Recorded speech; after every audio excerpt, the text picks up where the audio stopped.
Hello gorgeous women, this is Claudia from Nourished by Claudia, and today I would like to talk about what to do after you have a big meal in recovery. So if you try to recover from HA in the past and you gave up, or if you're actively trying to recover from HA, you know that having a big meal is something that is going to happen, and even quite frequently.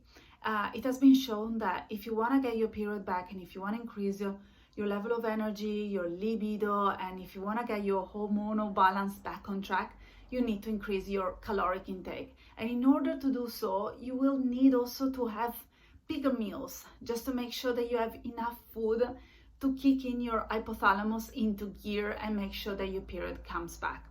But having said that, it doesn't mean that it's easy. So sometimes after you have a big meal, lots of thoughts and feelings will rise up. So for example, there is the feeling of guilt, even feeling of anxiety. It's really normal to feel very stressed out and anxious when your belly is completely bloated, when you're feeling full.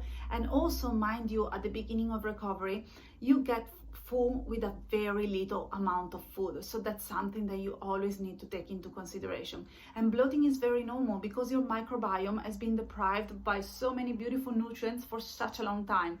So bloating is part of the recovery process. So you need to take it as a positive sign. But as I said at the beginning of the video, also if you're doing the right things and you're trying to recover in the appropriate way, that doesn't mean that it's easy. So maybe after having a big meal, all of a sudden you want to restrict or skip the next meal. Well, that's a no-go. That's something that please I invite you to not even consider. Some other people instead will accept that the meal was quite bigger than usual, and then they will exercise double whenever they go to their gym session or whenever they go to their walk. That's also something else that I really invite you to avoid. Especially because if you want to get your period back and you restrict your caloric intake and you exercise more than you should, what's the point? You're not gonna reach your goals in a short period of time. So, okay, let's put these two things aside and let's talk about what to do after you have a big meal in recovery and you feel all the anxiety and all the sense of guilt creeping up. So first thing first, just find something to distract you. So it's really easy to sit down and dwell on the negative thoughts and think about all the things that you did wrong. Like for example, oh, I shouldn't have had that food today because I'm really scared of it and now I don't know how to handle these emotions. I should have had only half of the plate, but I couldn't stop myself because I was really hungry or because I really didn't wanna leave the meal behind. So instead of focusing on these negative feelings, it will be so much better for you to actually distract yourself and just look forward to something more positive. Like for example, you can go for a walk around the block and get some vitamin D, some sun in the face, or you can even immerse yourself in nature. That could mean sitting at the beach or even going for a swim. Or you can just hold a stone and feel the power of planet Earth. And if it sounds silly for you, trust me, just give it a go because it's not silly at all. Or maybe you want to journal your feelings and really understand what is going on. And then what else can you do? You can paint, you can clean the house, you can go completely Marie Kondo and change the furniture around. Whatever makes you happy. Just put some makeup on. Just wear something that is more comfortable so you don't feel all the clothes really tighten up around your belly. So these are all great distractions that you can apply as soon as you feel guilty, anxious, stressed out because you have had a big meal.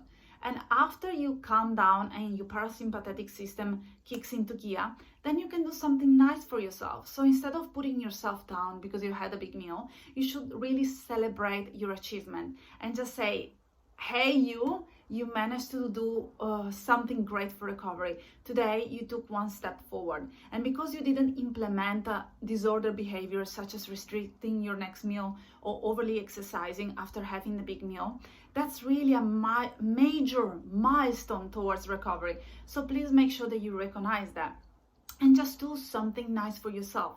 That could mean, I don't know, have a nice cup of chai tea or your favorite coffee, or have a long bath. Give yourself a mask. Like, how often do you apply a mask to your face? Like in my life, it's something that doesn't really happen that often. So to me, it's like a major treat. Or maybe you can go outside and buy a mani-pedi or buy something from the shops. what I'm saying is trying to celebrate this win, because this is a win. So don't let it skip past you, and don't look at it in a negative way. And then obviously something else that you should be doing is just repeating your whys as a mantra. So why am I recovering? And what I did today, was it a step forward or a step backwards towards recovery? And as soon as you gauge where you are, then think about your whys and repeat them. So I want to recover because I want to get my period back. I want to be pregnant within the next 6 months. I want to be healthy. I'm so tired of feeling cold. I don't want to exercise when I'm completely exhausted and I just want to be in bed. So repeat your whys as a mantra, and also remember yourself that having a big meal was the best thing that you could do to recover your period as soon as possible. Okay, I really hope that you enjoy my chat today, and I really hope to see you on my private Facebook group, I Want My Period Back. You can find the link below, and I'm gonna send you a massive kiss to all of you out there. Bye for now.